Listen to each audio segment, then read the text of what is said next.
जय श्रीला प्रभुपाद की जय, गुरुदेव की जय। नमो विष्णु पदाय कृष्ण पृष्ठाय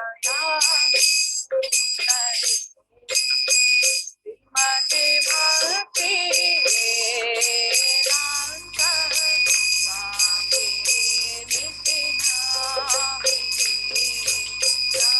नमो विष्णुपदाय कृष्ण पृष्ठाय श्रीमते भक्ति वेदांत स्वामी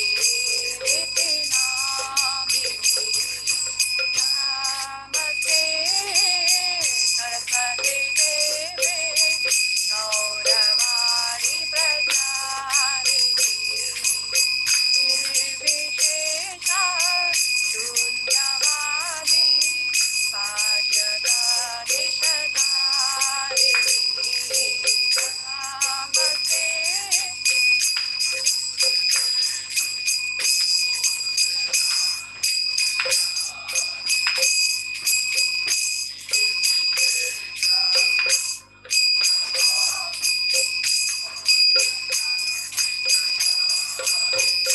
जय श्री कृष्ण चैतन्य प्रभु Nityanand.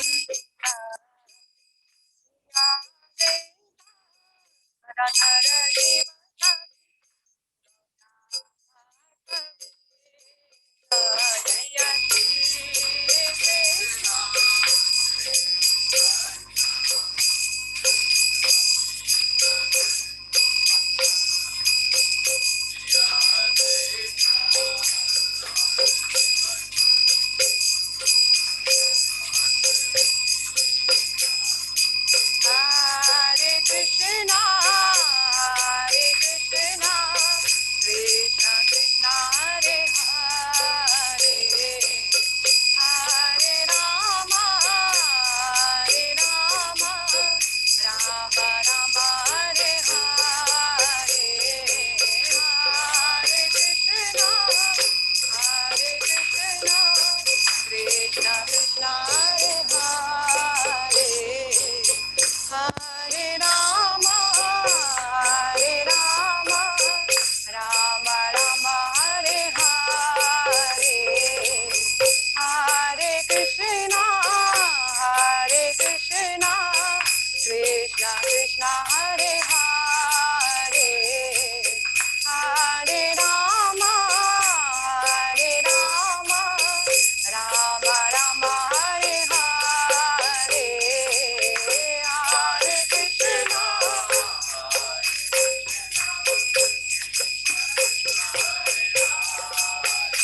Krishna, Krishna Krishna, Hare Hare, Hare Rama, Rama Rama, Hare Hare, Hare Krishna, Krishna Krishna, Hare Hare, Hare Rama, Rama Rama, Hare Hare,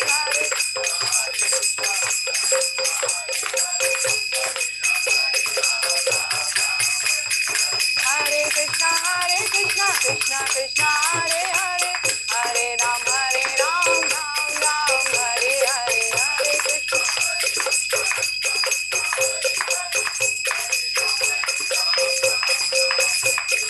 Hare Krishna, Hare Krishna, Krishna Krishna, Hare Hare, Hare Ram, Ram Hare Hare, Hare Krishna, Hare Ram, Ram Hare, Hare Krishna, Krishna Krishna, Hare Hare, Hare Ram.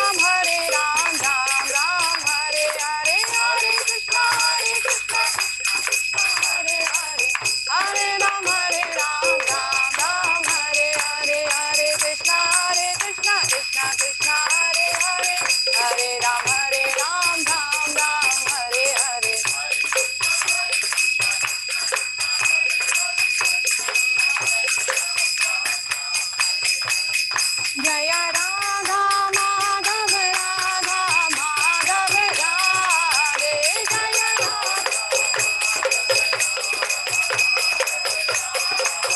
जय राधा श्याम सुंदर राधे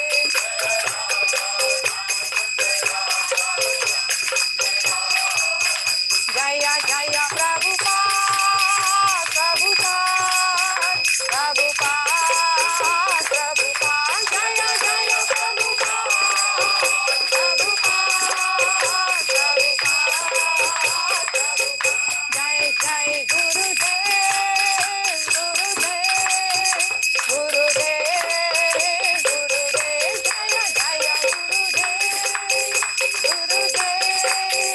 गुरुदेव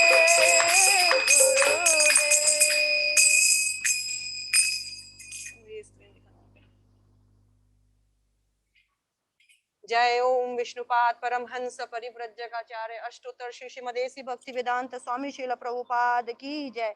जय श्री श्री राधा माधव की जय। रुक्मिणी कृष्ण की जय। गौर निताय की जय। कृष्ण बलराम की जय। जगन्नाथ बाबा सुभद्रा माई बलभद्र प्रभु की जय। लक्ष्मी नृसिंह देव की जय। भक्तराज प्रहलाद महाराज की जय। अनंत कोटि वैष्णव वृंद की जय। श्रील प्रभुपाद की जय। गुरु महाराज की जय। निताय गौर प्रेमानंदे हरि हरि बोल।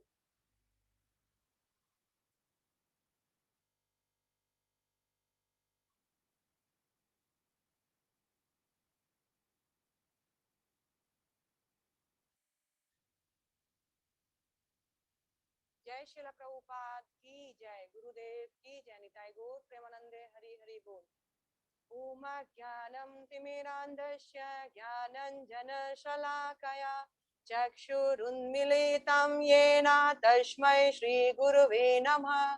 श्रीचैतन्यमनोभीष्टं स्थापितं येन भूतले स्वयं रूपं कदाम्यहं ददाति सप्तानिकं वन्दे अहं श्रीगुरु श्रीयुक्तपद्मकमलम् श्री गुरु वैष्णवां च श्री रूपं साग्रजातं सह गण रघुनाथं नितं तं सजीवं सावधेतं सावधूतं परिजन सहितं श्री कृष्ण चैतन्य देवं श्री राधा कृष्ण पादनं सहगण ललिता श्री विशाखानिवां तस्य नारायणं नमस्कृतं नरं चैव नरोत्तमं देवीं सरस्वतीं व्यासं ततो जयमुदीरये नष्टप्रायेषु अभद्रेषु नित्यं भागवत सेवया भागवतम् उत्तम श्लोके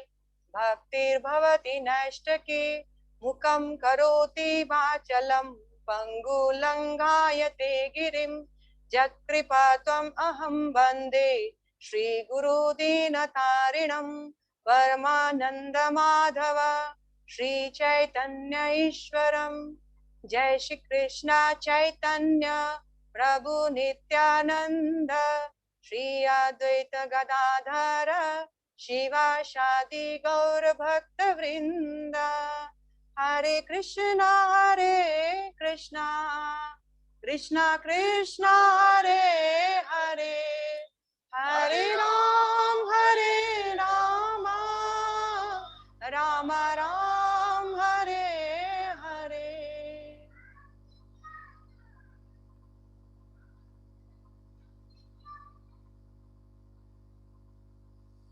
ओम नमो भगवते वासुदेवाय। ओम नमो भगवते वासुदेवाय। ओम नमो भगवते वासुदेवाय। हरि ओम तत्सत। हरे कृष्णा। आप सबका बहुत बहुत स्वागत। आप सबके श्री चरणों पे मेरा प्रणाम और thank you for joining us. Thank you for coming here. यहाँ पर आज हम लोग एक साथ दिवसीय भागवत कथा करने का प्रयास कर रहे हैं और मेरी मदर का जो पहला वर्षगांठ है उनके पुण्य तिथि पर हमने ये आयोजन रखा है। भगवान से ये प्रार्थना करते हुए रुक्मिणी कृष्ण प्रसन्नार्थम के लिए कि मेरी माता का जो जर्नी है, उनका जो गंतव्य स्थान है, उनको प्राप्त हो, भगवान के श्री चरणों में भगवान का प्रेम प्राप्त हो। और श्रीमद् भागवतम का कथा स्वयं भगवान को भी बहुत अट्रैक्ट करता है। इनका पुण्य, इनका लाभ मेरे माता पिता को प्राप्त हो, इस आशा से आप समस्त वैष्णवों का आशीर्वाद से, यद्यपि मेरे अंदर क्वालिटी नहीं है, फिर भी मैं प्रयास करूंगी कि मैं कुछ बोल सकूं, कुछ कर सकूं। मैं बहुत बड़ा दुस्साहस कर रही हूँ। मैं इस पोजीशन पे बैठने के लिए और बोलने के लिए बिल्कुल फिट नहीं हूँ, पर फिर भी गुरु महाराज के आशीर्वाद से और श्रील प्रभुपाद की कृपा से, श्रील प्रभुपाद ने श्रीमद् भागवतम को इतना सरलता से सबको प्रदान किया कि बिना संस्कृत पढ़े भी हम श्रील प्रभुपाद की कृपा से भागवतम के मर्म को थोड़ा बहुत समझकर अपने जीवन में उतार सकते हैं। तो श्रील प्रभुपाद की कृपा से ही, यद्यपि योग्यता नहीं है, परंतु हम प्रयास कर सकते हैं। श्रील प्रभुपाद की जय। हरे कृष्णा। श्रीमद् भागवतम ये अमल पुराण है। अमल पुराण मतलब वो जिसमें कोई किसी भी प्रकार का मल या दोष नहीं है। श्रीमद् भागवतम हमारे लिए इस कलयुग में भगवान का विशेष वरदान के रूप में हमारे जीवन में भगवान ने प्रस्तुत किया है, जिससे कि हमें और इस लोक का कल्याण हो सके। श्रीमद् भागवतम का कथा करने से पहले थोड़ा सा श्रीमद् भागवतम का ग्लोरिफिकेशन सुना जाए, क्योंकि हमें आदत पड़ गई है कि लाभ क्या हो वो पता नहीं चले।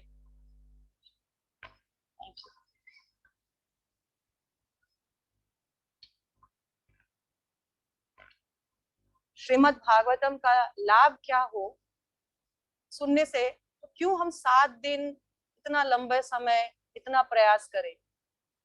क्योंकि हम लोग सबका व्यापारी बुद्धि हो गया ना, तो इसीलिए व्यापारी बुद्धि में कभी कभी पहले फायदा बताना बहुत जरूरी होता है, तभी करेंगे कि नहीं करेंगे वो डिसाइड करते हैं। अनेकों फायदे हैं, अनेकों लाभ है। इनफैक्ट शास्त्रों में तो कहा गया है परम लाभ है, इससे सर्वोच्च लाभ प्राप्ति होती है। तो थोड़ा फायदा हम देखते हैं। हमने कई बार सुना है धुंधकारी की कथा, गोकर्ण की कथा, आप लोग सबको मालूम है। फिर भी संक्षेप रूप में मेरा प्रयास रहेगा कि पूरा श्रीमद् भागवतम का पूरा 12 कैंटो हम संक्षेप रूप में टच करें, और इन 7 दिन में कोशिश करें यथासंभव उन 12 कैंटोस को टच करते हुए भागवतम को संपूर्ण भागवत बनाने के लिए। तो थोड़ा सा गोकर्ण का कथा करते हैं, उसके बाद आगे हम बढ़ेंगे। तो कथा इस प्रकार से है कि एक बहुत उन्नत ब्राह्मण थे, और वो हमेशा बात कर रहे थे। एक बहुत उन्नत ब्राह्मण थे, आत्मदेव, और हमेशा भगवान को संतुष्ट करने के प्रयास में रहते थे। उनकी पत्नी थी धुंधुली। ये दोनों निसंतान थे, इनको संतान नहीं थी। किसी प्रकार का दुख नहीं था, सिर्फ एक ही दुख था जीवन में कि एक संतान होती तो जीवन का आनंद आता, जीवन जीने का आनंद, एक हमारे जीवन में खुशहाली होती। तो काफी प्रयास किया पर संतान नहीं हो पाने के कारण अक्सर आत्मदेव जो है दुखी रहते। एक दिन रोजाना की तरह वो जंगल गए और उन्होंने सोचा क्या जीवन जिएंगे, इस जीवन को त्याग देना ही बेहतर है। तो वो नदी किनारे, तालाब के किनारे जा करके सोच रहे थे कि जीवन का बहुत उनको दुख हो रहा था, सोच रहे थे कि आज जीवन त्याग दिया जाए, ऐसा जीवन जी के क्या फायदा, कोई संतान नहीं हो रही है, कोई पुत्र नहीं है। और इनकी पत्नी भी थोड़ी स्वभाव की कड़ी थी, पत्नी से भी इनको सुख नहीं मिलता था। तो जैसे ही इन्होंने ऐसा प्रयास करने का कोशिश किया, वहां एक महात्मा आए और उन्होंने कहा कि तुम साधु प्रतीत होते हो, पंडित ब्राह्मण पंडित प्रतीत होते हो, लेकिन तुम ऐसा कार्य क्यों करने जा रहे हो? और उनसे सारी कहानी उनको कह सुनाया। तो उन्होंने कहा देखो, संतान से सुख हो जाएगा कोई गारंटी नहीं है, क्यों ऐसे संतान संतान कर रहे हो तुम लोग? तो जाओ, तुमको तो भगवान ने मौका दिया है, भजन में और समय दो, संतान के लालन पालन में तो तुमको व्यवसाय आदि भी करना पड़ेगा, जाओ अपने घर जाओ और भगवान का भजन करो। तो इन्होंने कहा कि मैं आपका ज्ञान सुनने नहीं आया, मुझे संतान की कमी है। यदि आप संतान दे सकते हो तो मैं मानूं कि आप बहुत बड़े ऋषि हो, नहीं तो फिर आप अपना काम करो, मुझे अपना काम करने दो। और ये जो आत्मदेव है, इन्होंने उनसे कहा कि अगर आप मेरा कार्य सिद्ध कर सकते हो तो आगे बढ़ो। तो ऋषि मुनि ने इसकी तीव्र इच्छा देखते हुए इनको कहा कि मैं तुम्हें एक फल प्रदान करता हूँ, तुम अपनी पत्नी को जाकर के ये फल खिलाओ, उसे अवश्य संतान प्राप्त होगी, पुत्र की प्राप्ति होगी, और तब तुम लोग दोनों सुखी जीवन बिताना। लेकिन क्या हुआ, ये फल तो लेकर गए बड़े खुशी के साथ। जब इन्होंने अपनी पत्नी को, धुंधुली को जब दिया वो फल, तो वो क्या कर रही है, पत्नी देखी, अरे मुझे संतान हो जाएगा, अगर मेरे को संतान, ये फल खा लूंगी तो मैं गर्भवती हो जाऊंगी, मेरा पेट बड़ा सारा हो जाएगा, मैं देखने में कितनी भद्दी लगूंगी, कहीं गांव में अचानक से आग लग गई तो सब भाग जाएंगे, मैं तो नहीं भाग पाऊंगी, और बहुत कष्ट होता है, मैंने सुना है प्रसव पीड़ा जो है बहुत कष्टदायक होती है। अरे नहीं नहीं, ये काम मैं नहीं कर सकती। तो क्या किया जाए, अब तो पति फल लाया है तो पति को भी खुश करना जरूरी है। अपनी बहन से इसने विचार विमर्श किया, और बहन गर्भवती थी उस वक्त, जस्ट उनको गर्भ धारण उन्होंने किया ही था। तो उन्होंने कहा कि ठीक है बहन, तुम्हारी इस समस्या का समाधान मैं करती हूँ, तो मेरे जो गर्भ में संतान है वो मैं तुमको दे दूंगी, तुम 9 महीना अपने पति को किसी तरह से बहाना मारो कि तुम प्रेग्नेंट हो और मेरे पास आ जाओ, तुम 9 महीने मेरे पास रहना, और ये बच्चा मेरे जो होगा वो तुम लेके चली जाना। ये फल जो है, अब इसका क्या करें, इस फल को जो तुम्हारे गाय है बंधी हुई, उस गाय को दे दो, उस गाय को खिला देते हैं, ताकि फल का फल सलट जाए और तुमको भी संतान हो। तो फल जब गाय को प्रदान किया गया, उसके बाद यहाँ पर इनको भी 9 महीने बाद पुत्र रत्न प्राप्त हुआ, और उस तरफ गौ माता को भी एक पुत्र प्राप्त हुआ, क्योंकि ये धुंधुली था, धुंधुली इनका नाम था, तो उनके पुत्र का नाम धुंधकारी, माता के नाम के साथ मैच करता हुआ नाम रखा गया धुंधकारी। और जो गाय को जो संतान हुआ, उस संतान देखने में एकदम मनुष्य जैसा था, लेकिन उसके कर्ण यानी कान जो है वो गाय जैसे थे। तो इसीलिए उसका नाम उस ब्राह्मण आत्मदेव ने क्या रखा, गौकर्ण, यानी वो जिसके कान गाय समान। गौकर्ण दिन ब दिन बढ़ता गया, बड़ा होता गया, और वो बहुत एक अच्छा ब्राह्मण तुल्य हो गया, बहुत सदाचारी पुरुष, बहुत ब्राह्मण, उसको सारे वेदों का ज्ञान हो गया, पिता का आज्ञाकारी पुत्र हुआ। लेकिन धुंधकारी, जो धुंधुली का बहन का पुत्र था, धुंधकारी दिन ब दिन चोर, उचक्का, बदमाश, माता पिता की अवहेलना करना, इधर यहाँ तक कि वो मारपीट भी मचा रहा था। जैसे जैसे धुंधकारी बड़ा हुआ वैसे वैसे उसके अत्याचार भी बड़े होते गए, और गोकर्ण बड़ा तंग हुआ, क्योंकि वो तो साधु पुरुष था जन्म से ही। गोकर्ण घर छोड़ करके आगे गया कि मैं जाऊंगा और वन में अपना आध्यात्मिक जीवन प्रैक्टिस करूंगा। गोकर्ण के जाने के बाद आत्मदेव को भी घर पे रहने का मन नहीं किया, और आत्मदेव ने क्या किया, उन्होंने भी घर त्याग करने का निश्चय किया, और उन्होंने सोचा कि जाए और गोकर्ण से ही कुछ भगवान विषय चर्चा करेंगे और वहां जीवन बिताएंगे। समय के साथ आत्मदेव की भी मृत्यु हो गई। इधर जो धुंधुली थी आत्मदेव की पत्नी, यानी गोकर्ण और धुंधकारी की माता, वो अपने पिता पुत्र के अत्याचार से उन्होंने भी एक दिन कुएं में कूदकर जान अपनी प्राण त्याग दिए, जान दे दी।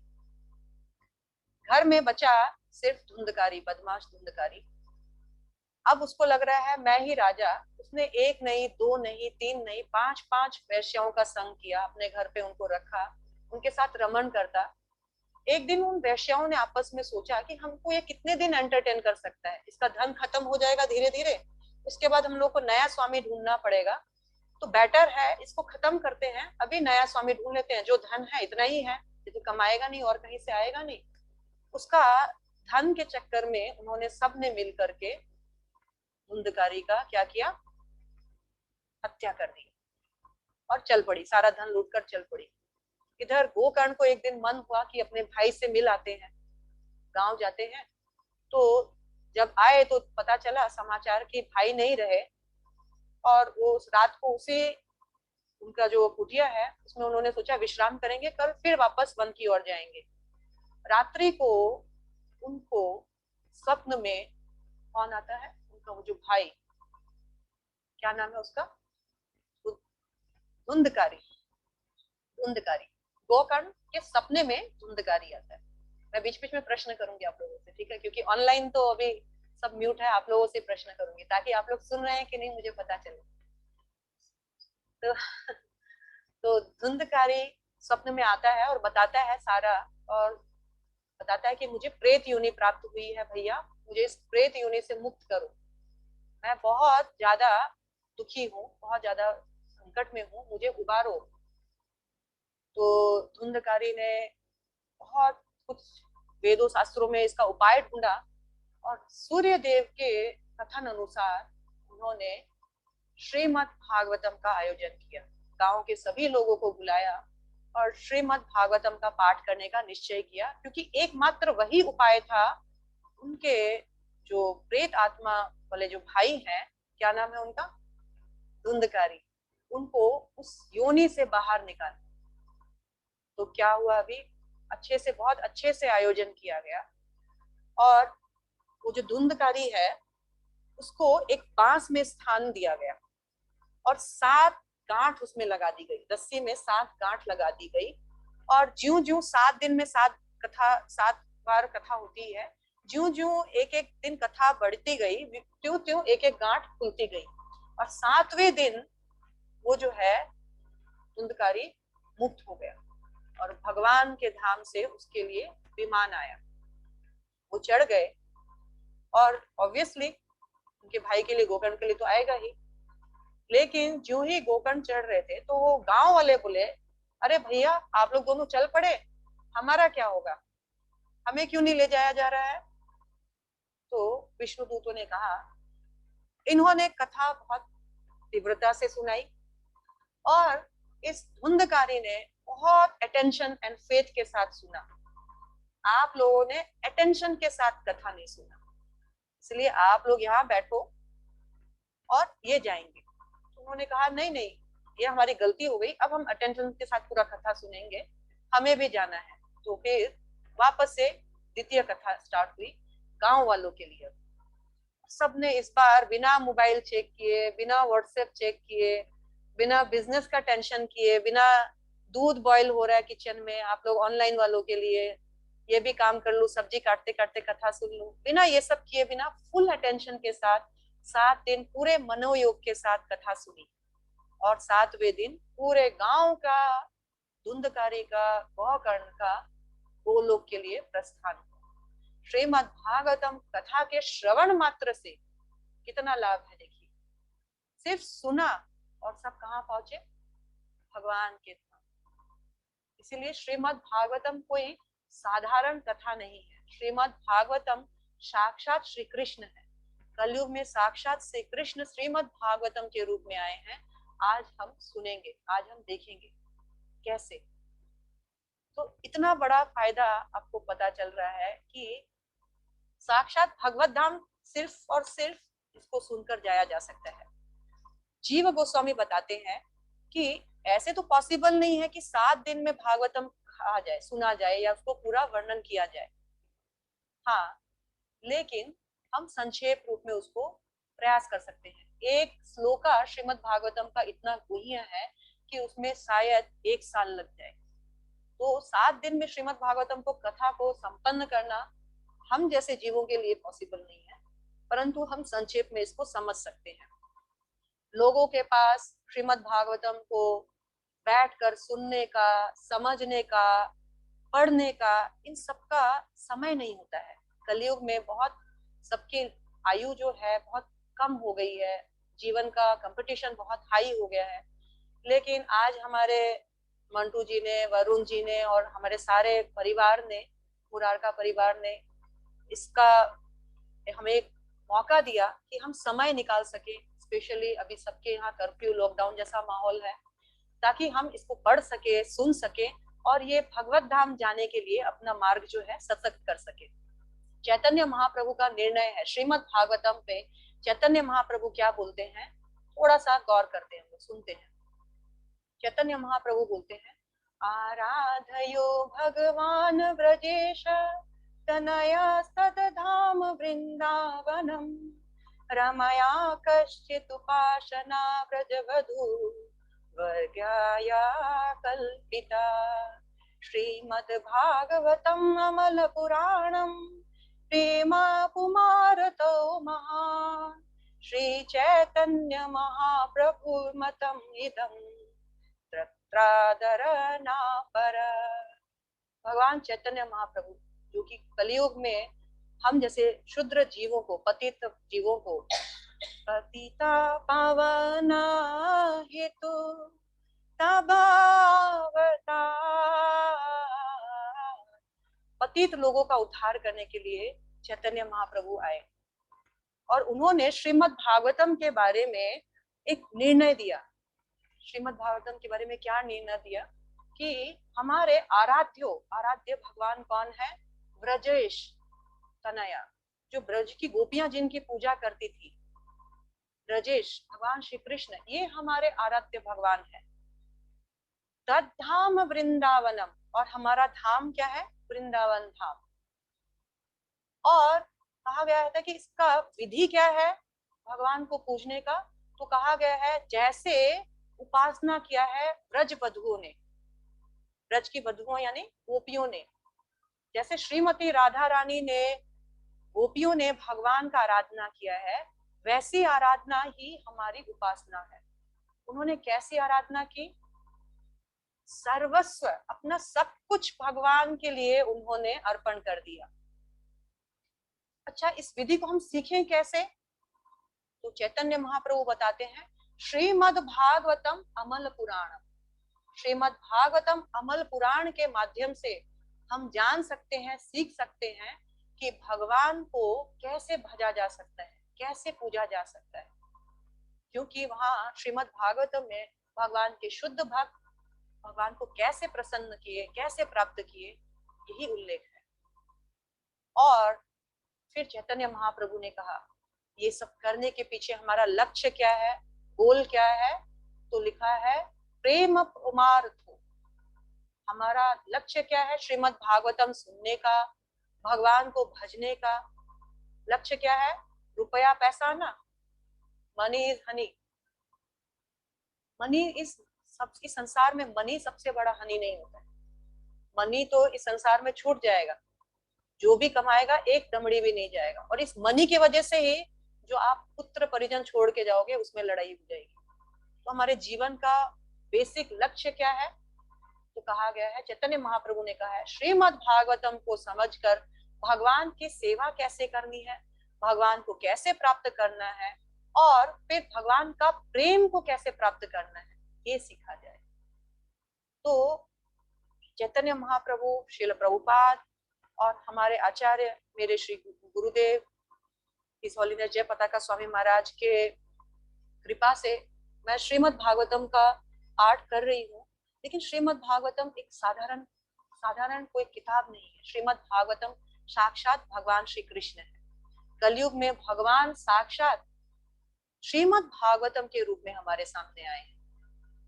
तो कहा जाता है जिस घर पे श्रीमद् भागवतम का पाठ होता है, साक्षात उस घर पे गंगा, यमुना, सरस्वती, गोदावरी आदि समस्त तीर्थ, समस्त नदियां, समस्त देवी देवता स्वयं प्रकट होते हैं।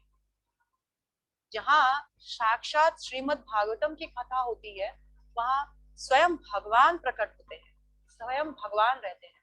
भगवान ने नारद मुनि को कहा, नाहम तिष्ठन्ति वैकुंठे योगी नाम हृदय अपि, ना ही मैं वैकुंठ में रहता हूँ। नारद मुनि ने पूछा, भगवान आप कहाँ मिलोगे कलयुग में, कैसे आपको ढूंढा जाए, आप तो जा रहे हो, कैसे आपको ढूंढा जाए? तो उन्होंने कहा, ना हम तिष्ठन्ति वैकुंठे, देखो मैं वैकुंठ में नहीं मिलूंगा तुमको, वैकुंठ में ढूंढने मत आना मुझे, ना ही मैं योगियों के हृदय में मिलूंगा। योगी माने जो मुझे पाने के लिए घोर तपस्या कर रहे हैं, उनके हृदयों में भी नहीं मिलूंगा। तो कहाँ मिलोगे भगवान आप? जद गायन्ति मत भक्ता, जहां मेरा भक्त मेरा गुणगान गाएंगे, मेरा नाम का, मेरे कीर्तन का, श्रीमद् भागवतम का पाठ करेंगे, वहां पर मुझे आसानी से तुम प्राप्त कर लोगे। हे नारद, तो मेरा ये जो श्लोक है, इस श्लोक को मैं बहुत ज्यादा आत्म विश्वास से मैं, मुझे ऐसा लगता है कि जब जब संकीर्तन होता है, जब जब ऐसा कोई बड़ा अनुष्ठान होता है, मुझे ऐसा लगता है कि अवश्य भगवान यहाँ उपस्थित है। तो भगवान साक्षात उपस्थित है और हम भगवान का कथा कर रहे हैं। भगवान को अपनी कथा बहुत अट्रैक्टिव लगती है, भगवान को आकर्षित करती है।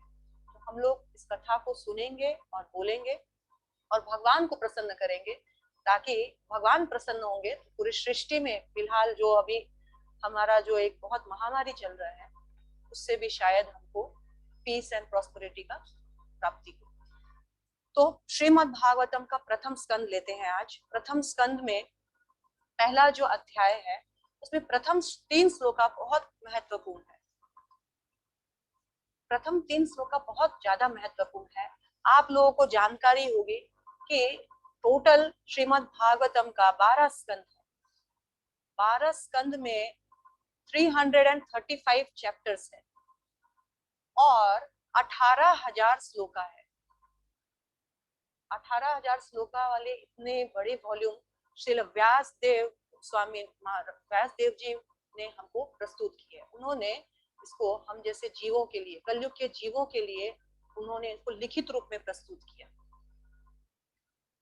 प्रथम श्लोका व्यासदेव ने हमारे लिए ये प्रस्तुत किया है कि इस प्रथम श्लोका में उन्होंने डिक्लेयर कर दिया कि श्रीमद् भागवतम और कुछ नहीं, कृष्ण के गुणगान से भरती है। इस श्रीमद् भागवतम का सब्जेक्ट मैटर और कोई नहीं, साक्षात भगवान श्री कृष्ण है। तो हम लोग प्रथम 3 श्लोका पढ़ेंगे, बाकी के श्लोका नहीं पढ़ करके हम लोग मूल श्लोका पढ़ेंगे। प्रथम 3 श्लोका है, ओम नमो भगवते वासुदेवाय जन्माद्यतो अन्वयात् इतरतश्चार्थेषु अभिज्ञस्वराट् तेने ब्रह्मा हृदयादि कवय मुह्यन्ते जतसूरया तेजो वारिमृदां यथा विनिमयो यत्र तिसर्गो अमृषा धाम्ना स्वेन सदा निरस्ता ऊहकं सत्यं परम धीमहि। ओम नमो भगवते वासुदेवाय, प्रथम श्लोका ये मंत्र से स्टार्ट होता है। ओम नमो भगवते वासुदेवाय, मैं वासुदेव के पुत्र भगवान वासुदेव को नमस्कार करता हूँ, प्रणाम करता हूँ। क्योंकि वो इस जगत में जन्म, इस जगत की उत्पत्ति, प्रलय और इस जगत का मेंटेनेंस, यानी इस जगत का पोषण, पालन, उसका उत्तरदायित्व लेते हैं।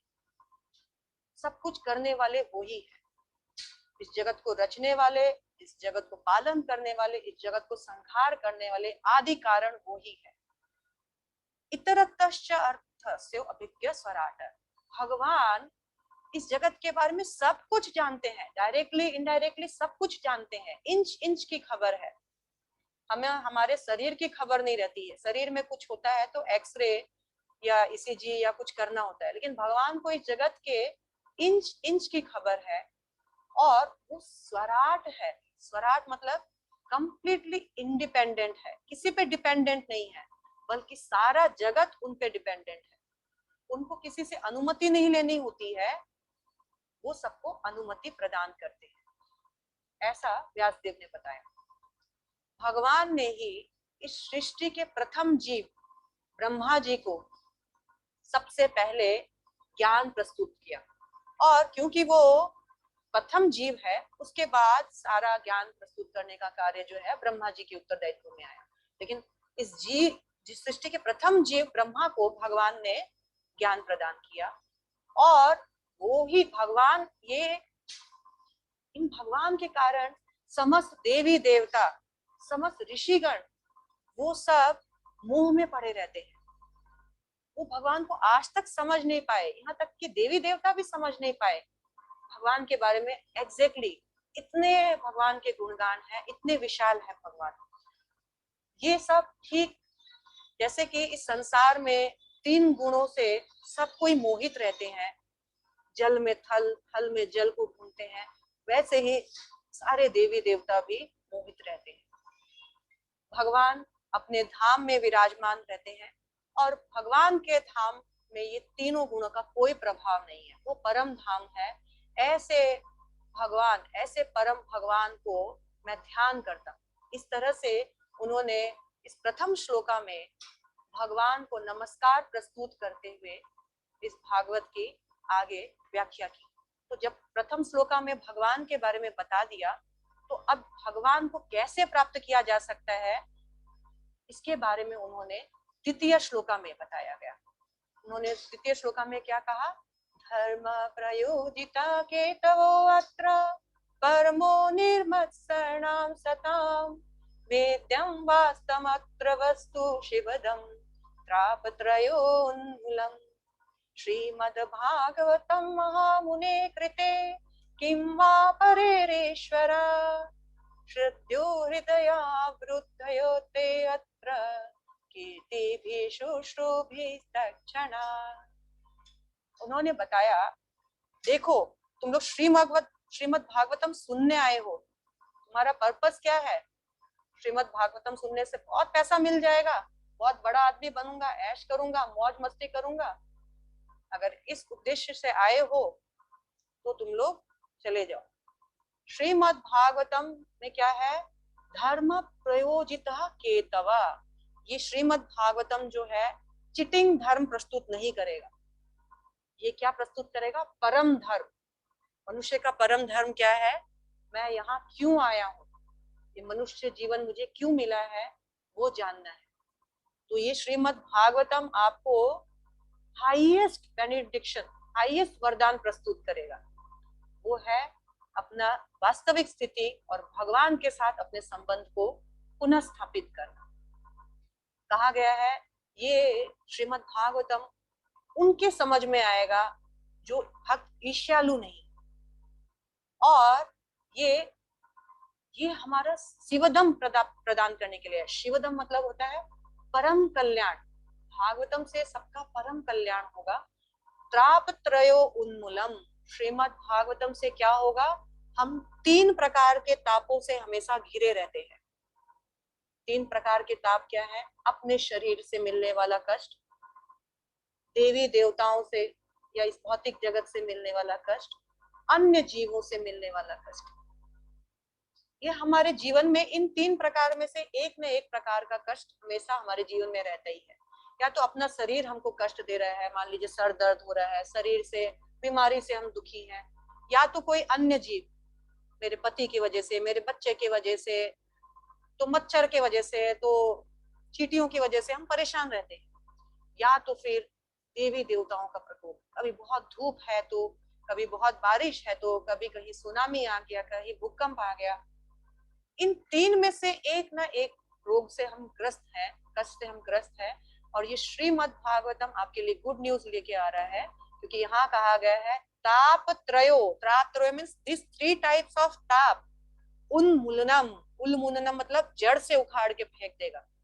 श्रीमद् भागवतम हमारे जीवन में इन 3 प्रकार के तापों से हमको दूर करेगा। इसका मतलब ये नहीं कि आएगा नहीं, दुख रहेगा, पर हम इनसे विचलित नहीं होंगे। हमको श्रीमद् भागवतम इतना एलिवेटेड ज्ञान दे देगा कि इन दुख से हम विचलित नहीं होंगे, हमको अपना ड्यूटी पता चल जाएगा। फिर कहा गया है ये श्रीमद् भागवतम महामुनि व्यास देव के द्वारा रचा गया है, इसलिए और किसी शास्त्र के पीछे क्यों भागना है? क्या जरूरी है दूसरे शास्त्रों का? इसको ही पढ़िए। इसको पढ़ने से क्या होगा? श्रद्धो हृदय अवरुध्यते, तुरंत हृदय अवरुद्धते, तुरंत हमारे हृदय में अवरुद्ध हो जाएंगे। अवरुद्ध मतलब क्या होता है? कैद हो जाएंगे। जैसे चूहा जो है पिंजरे में अवरुद्ध हो जाता है, निकल नहीं पाता है, वैसे ही यदि कृष्ण को हमारे हृदय रूपी पिंजरे में अगर बांधना है, अवरुद्ध करना है, तो श्रीमद् भागवतम में कहा गया है सिर्फ श्रीमद् भागवतम ही ऐसा ग्रंथ है जिससे भगवान को हम अपने हृदय में लॉक कर सकते हैं, अवरुद्ध कर सकते हैं। कीर्ति भी शुश्रू भी तत्क्षणात्, जो कीर्ति भी शुश्रुभी वर्ड है ये बहुत इंपॉर्टेंट है। श्रीमद् भागवतम एकदम एलिवेटेड लोगों के लिए भी और शुश्रुभी एकदम नए लोगों के लिए भी श्रीमद् भागवतम जो है ये फायदा प्रस्तुत करता है या ये लाभदायक है। तो कैसे लाभदायक है? तो कहा गया है कीर्ति भी मतलब होता है जो नए लोग, और शुश्रुभी मतलब पुराने लोग, सबको ये आनंद प्रदान करता है। पुराने लोग को क्या फायदा प्रदान करता है? जितनी बार सुनेगा उतनी बार रस का वर्धन होगा। और नए लोगों को क्या होता है फायदा? जितनी बार सुनेंगे कुछ ना कुछ सीखेंगे। प्रथम बार भी अगर हम सुन रहे हैं श्रीमद् भागवतम, नई नई बातों को हमको सुनने को समझने को प्राप्त होगा। तो इस तरह से यदि भगवान को अपने हृदय रूपी कमल में अगर बांधना है, अगर लॉक करना है, तो सबसे आसान उपाय है श्रीमद् भागवतम को अपने जीवन में स्थान देना होगा। और जो तीसरा नंबर श्लोका है, उस तीसरे नंबर श्लोका में कहा गया है निगम कल्पतरोगलितं फलं सुखमुखादमृतद्रव्य संयुतम् पिबत भागवतं रसमालयं मुहुरहो रसिक भुवि भावुका मुहुरहो रसिका भुवि भावुका।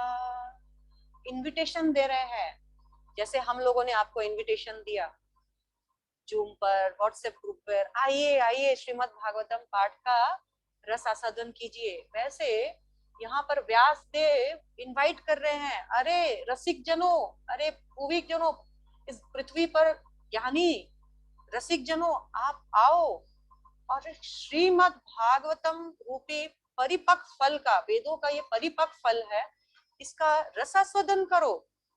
क्यों रसास्वादन करना है?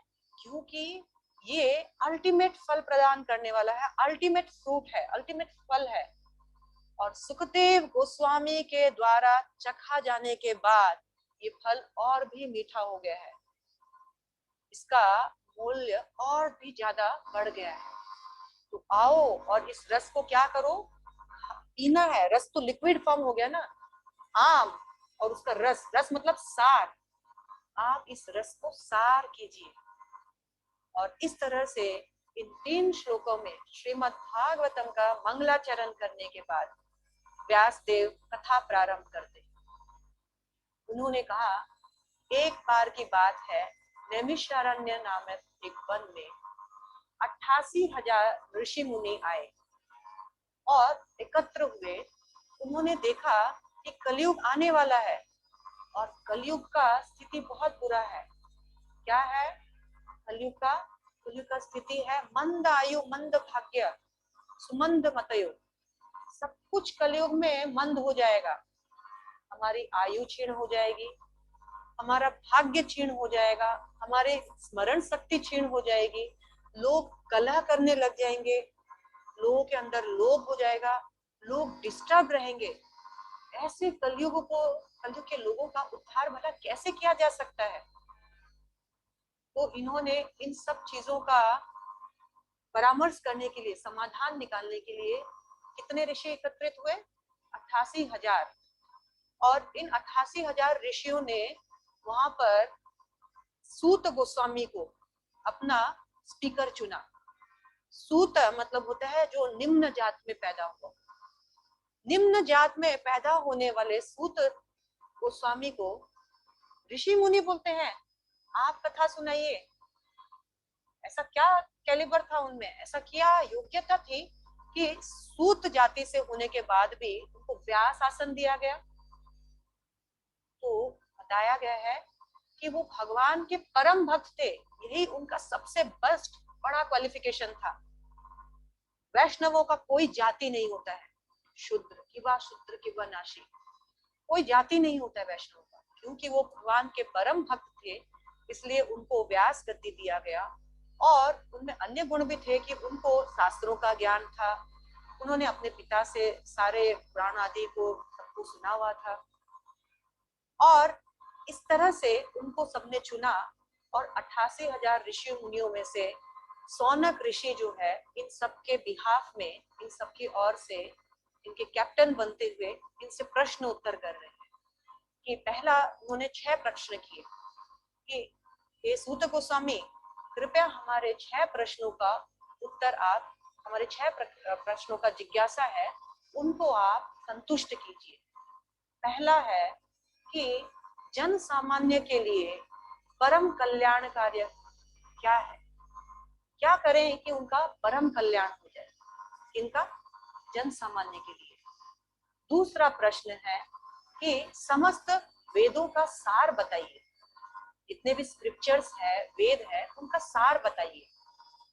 हमको इतना कुछ नहीं जानना है, आप तो बहुत कुछ जानते हैं, सभी शास्त्र, इतिहास, पुराण आदि सब जानते हैं, परंतु कृपया हमें सार बताइए। और तीसरा प्रश्न है कि भगवान कृष्ण ने देवकी और यशोदा के गर्भ से क्यों जन्म लिया? भगवान तो अजन्मा थे ना, क्यों जन्म लिया, कृपया हमें बताइए, उनका आने का कारण क्या है। चौथा प्रश्न था कि भगवान कृष्ण की लीलाओं को बताइए, उन्होंने वो आए इस धरती पे आए तो उन्होंने क्या क्या लीलाएं की। और पांचवा प्रश्न था कि उनके बाकी जो लीला अवतार हैं, कृष्ण ने और भी कई लीला अवतार किए, उनके बारे में बताइए, अन्य अवतारों के बारे में भी हमको कह सुनाइए। और छठवां प्रश्न है कि जब भगवान ने अपनी लीला समाप्त की और जब भगवान इस धराधाम से वापस जा रहे थे, तो ये धर्म और ज्ञान इन्होंने किसकी शरण ग्रहण की? भगवान के जाने के बाद धर्म का और ज्ञान का रखवाला कौन हुआ, किसकी शरण में वो गए? कृपया हमारे इन 6 प्रकार के प्रश्नों का उत्तर दीजिए, हमारी ये जिज्ञासाओं को आप संतुष्ट कीजिए। तो सबसे पहला प्रश्न क्या था?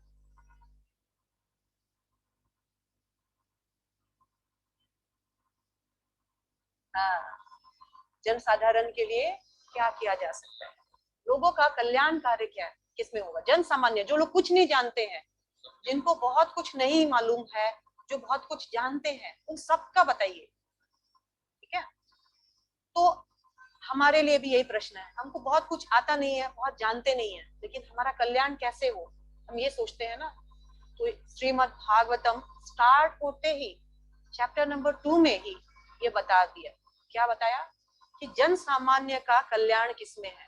और बड़े बल देकर सूत गोस्वामी ने कहा, स विपुंसा परो धर्मा यथा भक्तिर अदोक्षजे अहेतु की अप्रतिहता ययात्मा सुप्रसिद्धति। बड़े बोल्ड स्टेटमेंट में कहा, अरे अगर तुम सच में चाहते हो कि तुम्हारी आत्मा वाकई में संतुष्ट हो, पूर्ण रूपेण संतुष्ट हो, यह आत्मा सुप्रसिद्धति, तो सुनो, मनुष्य का परम कल्याण, सवे पुंसा, पुंसा मतलब होता है मनुष्यों का, सवे पुंस परो धर्मा, सबसे परम धर्म, सर्वोच्च धर्म क्या है? यथा भक्तिर अदोक्षजे, मनुष्य का परम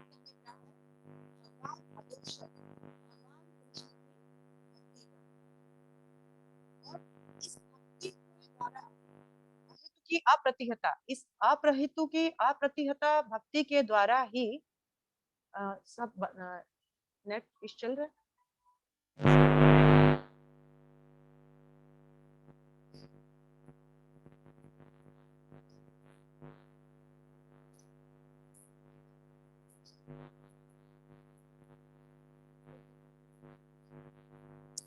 बात है ना, वापस रिकॉर्डिंग ऑन करनी पड़ सी के।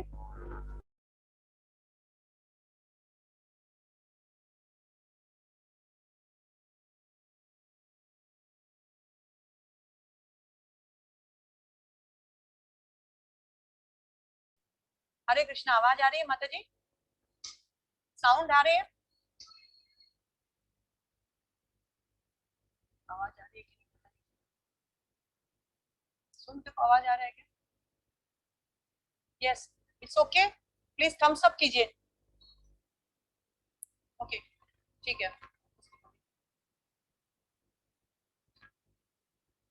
हरे कृष्णा, तो हम बात कर रहे थे कि मनुष्य का परम कल्याण क्या है, यथा भक्तिर अदोक्षजे, उसी में ही मनुष्य को संतुष्टि आएगी। इस संतुष्टि की खोज में हम पूरे जीवन भर लगा देते हैं, वो संतुष्टि और कहीं नहीं, यथा भक्तिर अदोक्षजे, भगवान की यथा रूप में भक्ति करना है।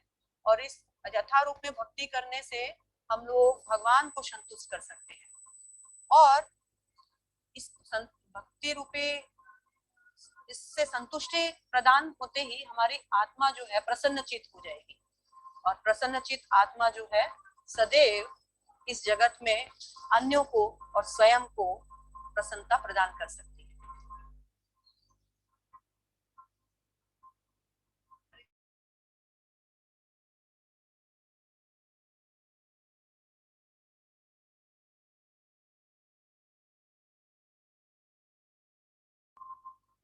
हरे कृष्णा। तो फिर उसके बाद बताया गया वासुदेव भगवते भक्ति योग प्रयोजिता जनयत्यासु वैराग्यम ज्ञानम च यद हेतुक्यम। ऐसी भक्ति से हमारे अंदर ज्ञान, भगवान को समझने का ज्ञान और वैराग्य, इस संसार से कैसे निकला जाए और भगवान के पास कैसे जाया जाए, ये दोनों ज्ञान प्राप्त हो जाएंगे। आगे फिर सूत गोस्वामी बताते हैं धर्म स्वनुष्ठिता पुंसा विश्वक्सेन कथा सूय न उत्पादेत यदि रतिम श्रम एव ही केवलम।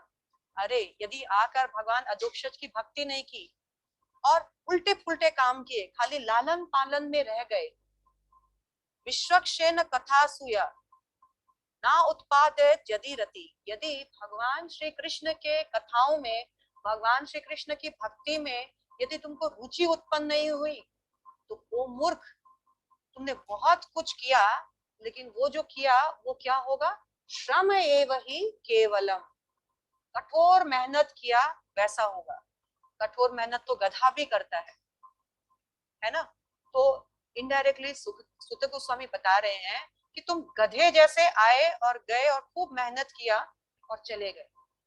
अगर तुमको इतना कुछ करने के बाद भगवान की भक्ति करने के प्रति रुचि या भगवान की भक्ति की कथाओं में रुचि नहीं उत्पन्न हुई, तो तुम बेकार में जीवन जिए। तो इस तरह से आगे कहते कहते सूत गोस्वामी ने कई बातें बताई और उन्होंने कहा कि अतः पुंभ द्विज श्रेष्ठा। अरे उन्होंने आगे बताया अतः पुंभ द्विज श्रेष्ठा वर्णाश्रम विभागश्च स्वानुष्ठितस्त धर्मश्च संसिद्धि हरितोषणा। अगर तुमको इस जीवन में समसिद्धि, परम उपलब्धि प्राप्त करना है, तो मेरी एक बात सुन लो, वो सिर्फ एक ही तरह से हो पाएगा। क्या? संसिद्धि हरितोषणम। अरे जीव, हरि के तोषण में लग जाओ। हरि के तोषण मतलब स्टार्ट करो भगवान को प्रसन्न करना, तभी तुम्हारे जीवन का कल्याण हो पाएगा। इस तरह से उनको बताते बताते उन्होंने आगे भगवान का, उनका दूसरा प्रश्न, पहला प्रश्न और दूसरा प्रश्न का उत्तर हो गया। पहला प्रश्न था कि मनुष्य का परम कल्याण कैसे होगा और शास्त्रों का सार बताओ। मनुष्य का परम कल्याण होगा भगवान की यथोशक्ति भक्ति करके, और शास्त्रों का सार क्या है? भक्ति करना। अगर भक्ति नहीं करेंगे, संसिद्धि हरितोषण नहीं करेंगे, तो क्या होगा? श्रम एव ही केवलम। इसके बाद तीसरा प्रश्न का उत्तर देते हैं। तीसरा प्रश्न था क्या? देवकी के और वसुदेव के गर्भ से क्यों उत्पन्न हुए भगवान? तो भगवान आते हैं अपने भक्तों का रसवर्धन करने के लिए। जो भक्त इस बद्ध जीव में फंसे हुए हैं, उन सबका उद्धार करने के लिए, धर्म की पुनः स्थापना करने के लिए, परित्राणाय साधूनाम विनाशाय च दुष्कृताम धर्म संस्थापनार्थाय संभवामि युगे युगे।